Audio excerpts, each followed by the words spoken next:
It is my great honor to welcome you to the 2025 Black, Indigenous, and Workers of Color Conference.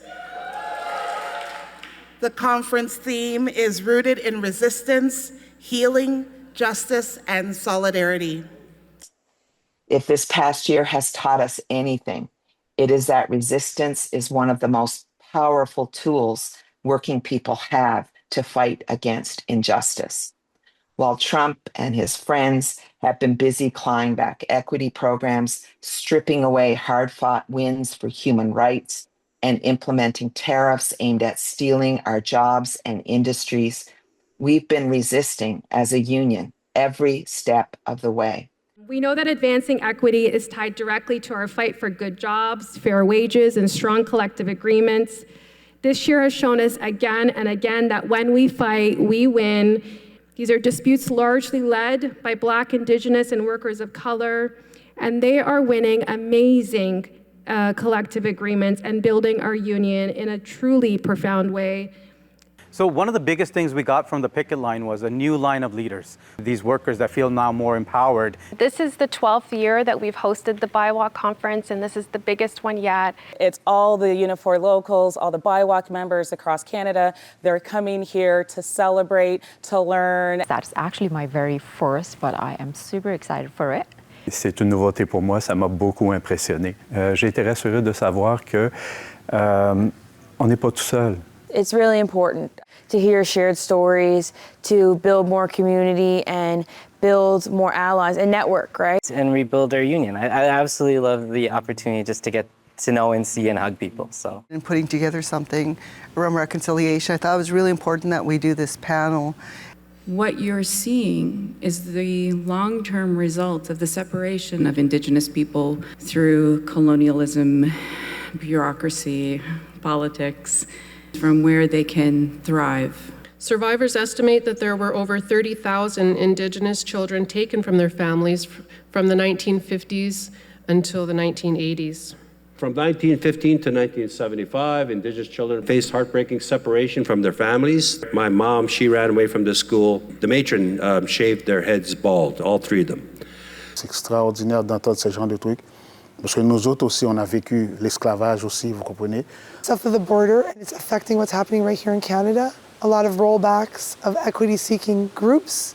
We're also seeing a growing rise in hate crimes against racialized communities that is fueled by far-right ideological opinions. These were people who successfully co-opted legitimate frustrations of primarily white men, but it was frustrations of working-class people.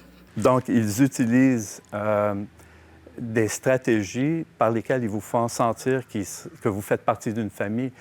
Ils essaient de vous convaincre que c'est bien, c'est correct d'être raciste ou d'être xénophobe. I carried the weight and complexity of intersecting histories of colonization, of enslavement, of survival, to honor the truth of our story, one that resists erasure and insists of being remembered, spoken, and lived.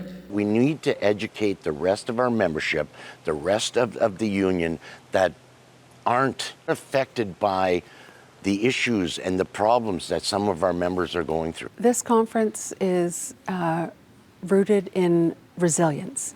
Because the fight is not easy. It weighs on you physically, emotionally, and mentally. Caring for ourselves is not self-indulgence, it's self-preservation, and it is an act of political warfare.